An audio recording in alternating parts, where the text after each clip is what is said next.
السلام علیکم ورحمۃ اللہ وبرکاتہ۔ آج ہم بات کریں گے فالج یا اسٹروک کیا ہے، اس کی کیا علامات ہیں اور کس طرح آپ اپنی یا دوسروں کی ہیلپ کر سکتے ہیں اگر ان میں فالج کی علامات ظاہر ہوں۔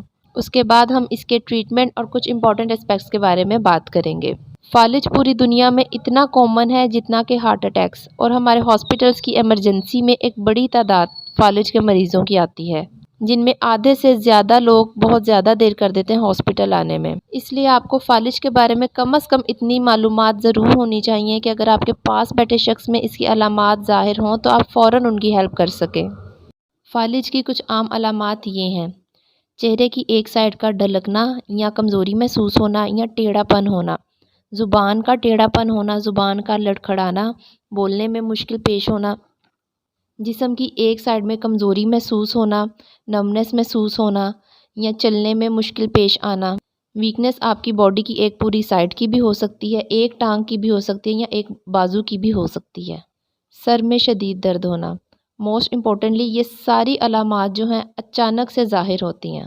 اس طرح کی علامات آپ میں یا آپ کے پاس بیٹھے کسی شخص میں اگر ظاہر ہوں تو آپ فوری ایمرجنسی پروٹوکول لیں، ہاسپٹل میں جائیں۔ میڈیکل اسسٹنس ٹائم پہ لینا بہت زیادہ ضروری ہے، کیونکہ آپ کا ٹریٹمنٹ موسٹلی اسی پر ڈیپینڈ کرتا ہے کہ آپ ہاسپٹل کتنے ٹائم میں گئے ہیں۔ سب سے پہلے آپ کو پتہ ہونا چاہیے آپ جس ہاسپٹل میں اپنے پیشنٹ کو لے کے جا رہے ہیں وہاں پہ فالج کا علاج کیا جاتا ہے یا نہیں، کیونکہ جیسے ہی آپ پیشنٹ کو ایمرجنسی میں لے کے جاتے ہیں ایک ٹیسٹ کیا جاتا ہے جسے سی ٹی اسکین کہتے ہیں، اور یہ ٹیسٹ جدید مشین کے ذریعے کیا جاتا ہے جو کہ ہر ہاسپٹل میں اویلیبل نہیں ہوتی۔ سی ٹی اسکین یہ دیکھنے کے لیے کیا جاتا ہے کہ فالج کون سی قسم کا ہے۔ فالج کی ٹائپس ہوتی ہیں اسکیمک، ہیموریجک، ٹرانزینٹ۔ اسکیمک میں یہ ہوتا ہے کہ آپ کے دماغ میں خون کی جو نالی ہے وہ بلاک ہو جاتی ہے، اس میں بلڈ کلوٹ بن جاتا ہے اور دماغ کے ایک حصے کو خون جانا کم ہو جاتا ہے یا بند ہو جاتا ہے۔ ہیموریجک میں یہ ہوتا ہے کہ خون کی نالی، دماغ پہ خون کی نالی پھٹ جاتی ہے اور وہاں پہ بلیڈنگ ہو جاتی ہے اور دماغ کے اس حصے میں کچھ ٹیشوز کی ڈیتھ ہو جاتی ہے، اور دونوں ٹائپس کا ٹریٹمنٹ بھی ڈیفرنٹ ہوتا ہے، اس لیے سی ٹی اسکین بہت زیادہ ضروری ہے۔ ٹریٹمنٹ اس کا ڈیپینڈ کرتا ہے کہ آپ ہاسپٹل کتنے ٹائم میں پہنچیں۔ اگر تو آپ علامات ظاہر ہونے کے 3 گھنٹے کے اندر ہاسپٹل چلے گئے ہیں تو اس کا ٹریٹمنٹ تھرومبولائسس کے ذریعے کیا جاتا ہے۔ اس میں ایک انجیکشن لگایا جاتا ہے جس کی مدد سے خون کی نالی میں موجود بلڈ کلوٹ کو توڑا جاتا ہے اور بلڈ فلو مینٹین کی جاتی ہے، لیکن اس انجیکشن کے بہت زیادہ سائیڈ ایفیکٹس اور کانٹرا انڈیکیشنز ہیں جس کی وجہ سے آپ کی اجازت لی جاتی ہے۔ اگر آپ ہاسپٹل 5-6 گھنٹے کے بعد پہنچے ہیں یا برین ڈیمیج زیادہ ہو گیا تو اس کا ٹریٹمنٹ چینج ہوتا ہے، لیکن بہت کیسز میں پیشنٹ کو ہاسپٹل میں ایڈمٹ کیا جاتا ہے اور مانیٹر کیا جاتا ہے، کیونکہ پہلے 3 سے 5 دن انتہائی کریٹیکل ہوتے ہیں۔ اس میں چانسز ہوتے ہیں کہ برین میں سویلنگ ہو سکتی ہے یا پانی آ سکتا ہے یا ری اسٹروک ہو سکتا ہے، تو ان چیزوں کو مانیٹر کرنے کے لیے اور ٹریٹ کرنے کے لیے پیشنٹ کو کم از کم 3 سے 5 دن ہاسپٹل میں رکھا جاتا ہے۔ پیشنٹ کی کنڈیشن سٹیبل ہونے پہ پیشنٹ کو ڈسچارج کیا جاتا ہے۔ ڈسچارج پہ دی گئی ہدایات کو فالو کرنا پیشنٹ کی ریکوری کے لیے بہت زیادہ ضروری ہے۔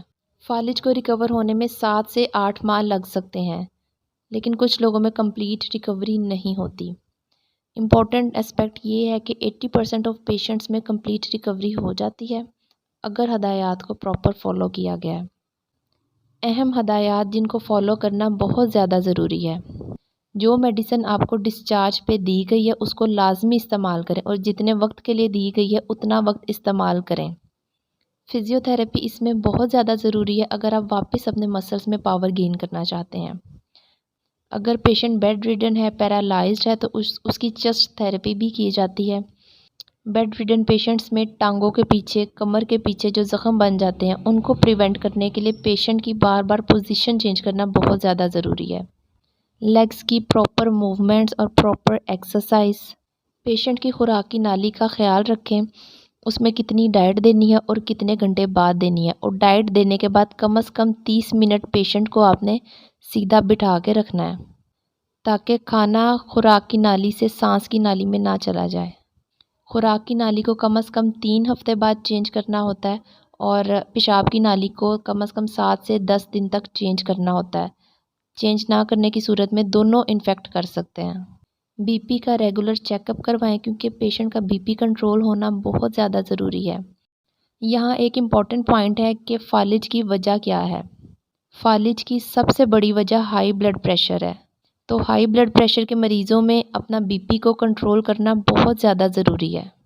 Last and important advice is اپنے پیشنٹ کا ریگولر فالو اپ کروائیں، ڈاکٹر سے، کارڈیولوجسٹ سے یا نیورولوجسٹ، جس کو بھی آپ دکھا رہے ہیں، پیشنٹ کا ریگولر فالو اپ ہونا بہت زیادہ ضروری ہے۔